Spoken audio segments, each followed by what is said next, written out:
নমস্কার বন্ধুরা, পম্পার কিচেনে আপনাদের সকলকে স্বাগত। আজ আমি আপনাদের সাথে অপূর্ব স্বাদের একটা ডেজার্টের রেসিপি শেয়ার করব। অনেক টাকা দিলেও কিন্তু এরকম ডেজার্ট দোকান থেকে কিনে খেতে পারবেন না। এটা বানানো ভীষণ সহজ, খুব সহজে খুব কম সময়ে সামান্য কয়েকটা উপকরণ দিয়ে একবার হলো এই ডেজার্টটা আমার মতো বাড়িতে বানিয়ে নিন।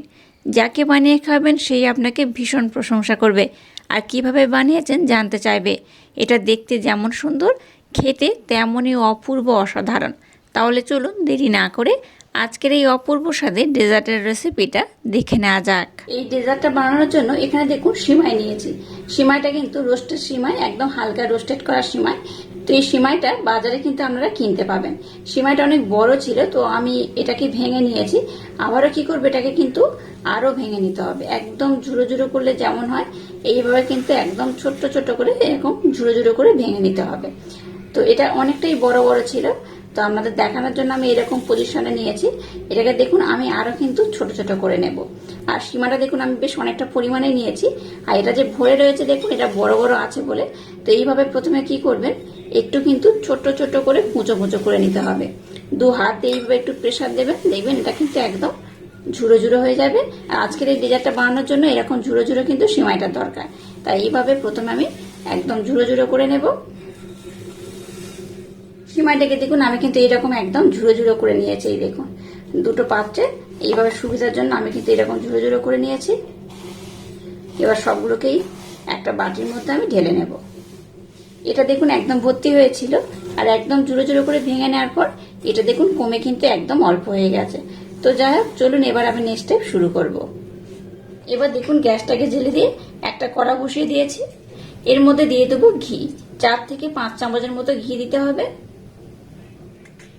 ঘিটাকে দেখুন একটু ভালোভাবে গরম করে নিয়েছি, আর এই কড়া চারিদিকে একটু লাগিয়ে নেব।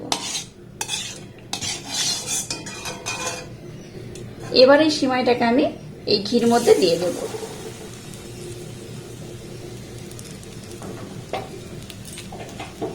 গ্যাসের ফ্লেমটাকে একদম লো রেখে এবার এই ঘির সাথে সিমাইটাকে একটু ভালোভাবে নাড়াচাড়া করে ভেজে নিতে হবে।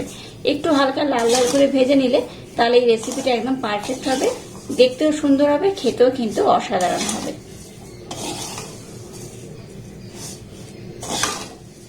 গ্যাসের ফ্লেমটাকে হাই দিয়ে ভাজবেন না, তাহলে কিন্তু এটা পুড়ে যাওয়ার সম্ভাবনা থাকবে। একদম লো করে এইভাবে একটু নাড়াচাড়া করে একটু লাল করে নেবেন, তাতে করেই কিন্তু এই যে সিমাইটা এটা কিন্তু দারুণ টেস্টি হবে।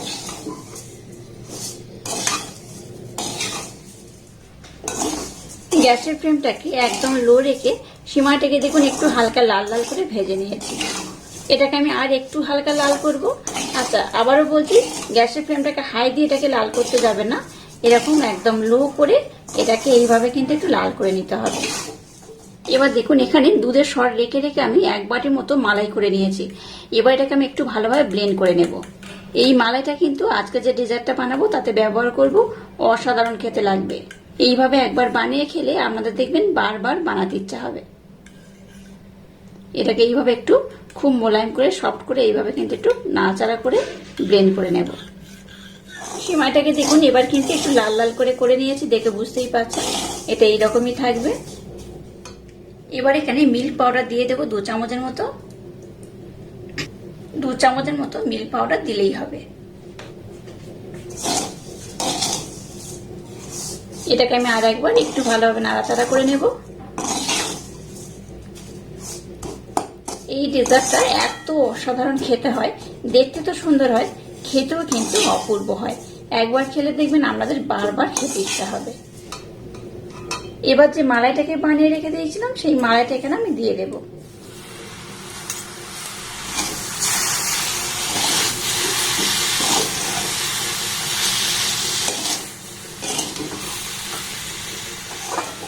একদম ইউনিক পদ্ধতিতে আজকের এই ডেজার্টটা একবার না বানালে ভীষণ মিস করবেন, অসাধারণ খেতে লাগে। আবারও বলছি, এইভাবে যদি একবার ডেজার্ট বানিয়ে খান দেখবেন আপনাদের বারবার বানাতে ইচ্ছা হবে।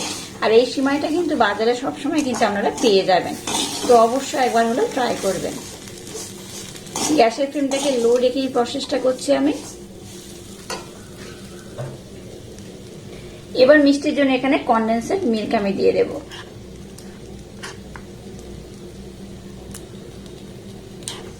মিষ্টির জন্য এখানে আমি কনডেন্সড মিল্ক ব্যবহার করলাম। আপনারা চাইলে কিন্তু এখানে চিনিও ব্যবহার করতে পারেন, তবে কনডেন্সড মিল্ক ব্যবহার করলে কিন্তু রেজাল্টটা বেশি ভালো হয়। এইভাবে এই হাতাটার মাধ্যমে কিন্তু এইভাবে একটু নাড়াচাড়া করে নেবেন, আর যেগুলো ডলা পাকিয়ে রয়েছে সেগুলো কিন্তু একদম ঝরঝরের মতো হয়ে যাবে। এইভাবে একটু নাড়াচাড়া করার সময় ডলাটাকে ভেঙে দেবেন। এবার এখানে দিয়ে দেবো সামান্য একটু লিকুইড দুধ, খুব বেশি নয়, অল্প করে দিলেই হবে। এই ডেজার্টটা দেখলেন তো কত সুন্দর উপকরণগুলো দিয়ে আমি বানিয়ে নিচ্ছি। এটা যেমন দেখতে সুন্দর হবে, খেতেও কিন্তু অপূর্ব অসাধারণ হবে। আচ্ছা, মিষ্টির পরিমাণটা কিন্তু আপনারা একটু কম বেশি করে দেবেন, যে যতটা মিষ্টি পছন্দ করবেন তার উপর ডিপেন্ড করেই কিন্তু এই মিষ্টিটা ব্যবহার করবেন। গ্যাসের ফ্লেমটাকে লো করে এটাকে দেখুন খুব সুন্দর করে বানিয়ে নিয়েছি। এবার আমি গ্যাসটাকে বন্ধ করে দেব। গ্যাসটাকে বন্ধ করে দিয়েছি। চলুন এবার নেক্সট স্টেপ আপনাদের সাথে শেয়ার করা যাক। এবার দেখুন ছোট্ট ছোট্ট এরকম 4টে বাটি নিয়েছি, আর বাটির মধ্যে একটু ঘির প্রলেপ লাগিয়ে দিয়েছি। এবার দেখুন একটা বাটি নিয়ে নিলাম, আর যে মিশ্রণটাকে বানিয়েছি গরম গরম এই বাটির মধ্যে নিয়ে নেব। এবার ভরে ভরে নিয়ে নিলাম। এবার কি করব, এই একটা চামচের মাধ্যমে এটাকে এইভাবে খুব সুন্দর করে আমি সেট করে নেব।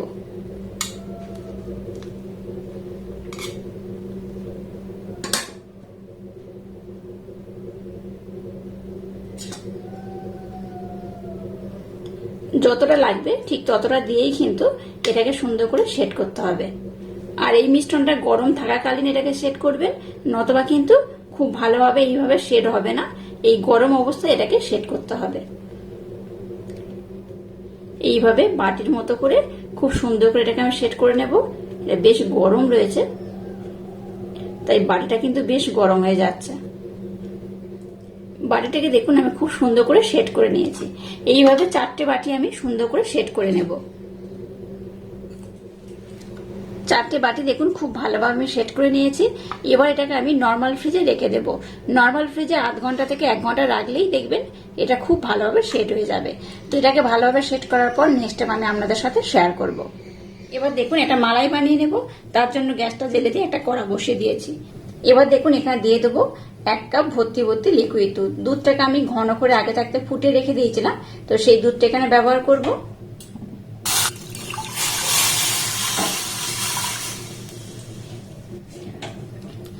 যেহেতু দুধটাকে আমি ঘন করে আগে থেকে জাল দিয়ে ফুটে রেখে দিয়েছিলাম, তাই এটাকে কিন্তু আর খুব বেশি ঘন করার দরকার নেই। তো এটাকে আমি একটু ভালোভাবে প্রথমে ফুটিয়ে নেব। দুধটা একটু হালকা গরম হয়েছে। এবার এখানে আমি 2 চামচ মিল্ক পাউডার দিয়ে দেব।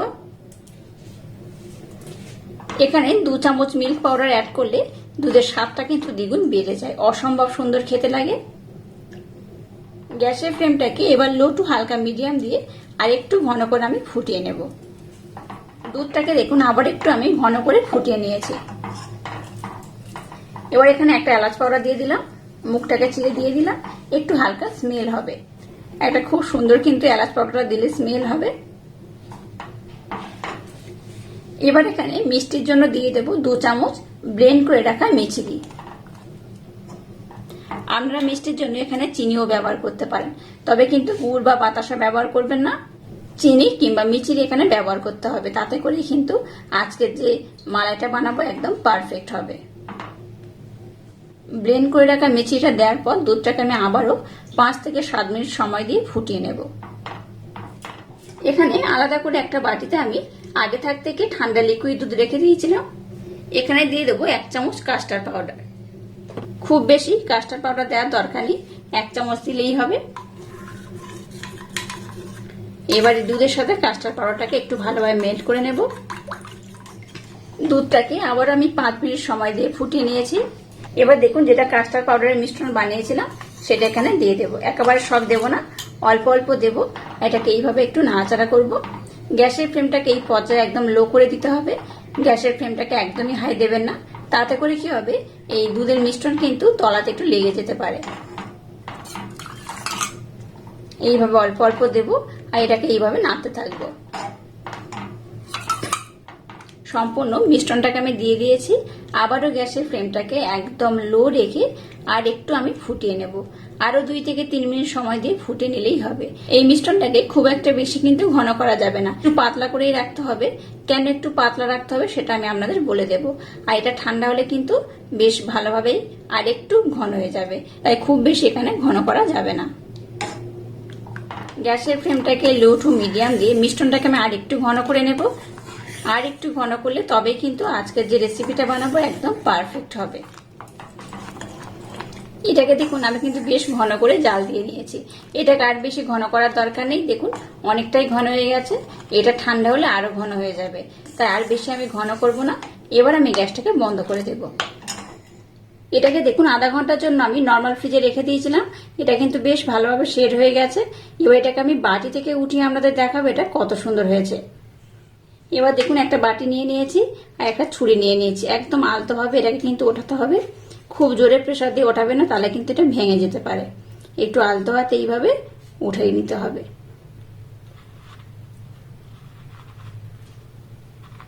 এটাকে এবার আমি আস্তে করে উঠিয়ে নেব। এই দেখুন কত সুন্দর হয়েছে, একদম বাটির মতো হয়ে গেছে। পাখির বাসা যেমন হয় ঠিক কিন্তু সেই রকমই দেখতে হয়েছে। এটাকে এইভাবে আমি আস্তে আস্তে রেখে দেব।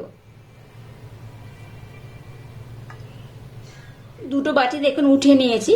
আপনারা কিন্তু এইভাবে সার্ভ করতে পারেন, আবার এই বাটির মধ্যে রেখেও কিন্তু সার্ভ করতে পারেন। তো আমি আপনাদের দু রকমই দেখিয়ে দিচ্ছি। অতিথি আপ্যায়ন করতে গেলে কিন্তু এই বাটির মধ্যেও দিতে পারেন আর এইভাবে খুলেও দিতে পারেন। এবার দেখুন যে মালাই বানিয়েছি সেটাকে আমি নিয়ে নিয়েছি। এবার এটাকে এই বাটির মধ্যে কিন্তু এইভাবে সার্ভ করতে হবে। এগুলো বাটির মধ্যে সার্ভ করবেন, তাতে করে কিন্তু বেশি ভালো হবে। বাটির মধ্যে সার্ভ করলে কি হবে, একটু বেশি বেশি কিন্তু এইটা দেওয়া যাবে। এই যে আমি ক্ষীরটা বানিয়েছি বা যে মালাইটা বানিয়েছি একটু বেশি করে দিতে পারবেন, আর এমনি দিলে কিন্তু আপনারা একটু কম দিতে পারবেন। তো এইভাবে যদি বাটির মধ্যেও সার্ভ করেন তাতে করেও কিন্তু দেখতে খুব সুন্দর লাগে। অবশ্যই একবার হলো ট্রাই করবেন, আশা করছি আপনাদের ভীষণ ভালো লাগবে। এবার এটাকে আমি খুব সুন্দর করে ডেকোরেশন করে দেব। তার জন্য দেখুন এখানে আমি চেরি ফল দিয়ে দেব।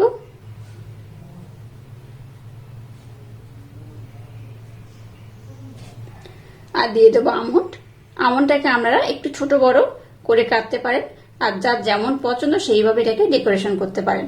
আমি একটু আমন্ড দিয়ে এটাকে ডেকোরেশন করে দেব।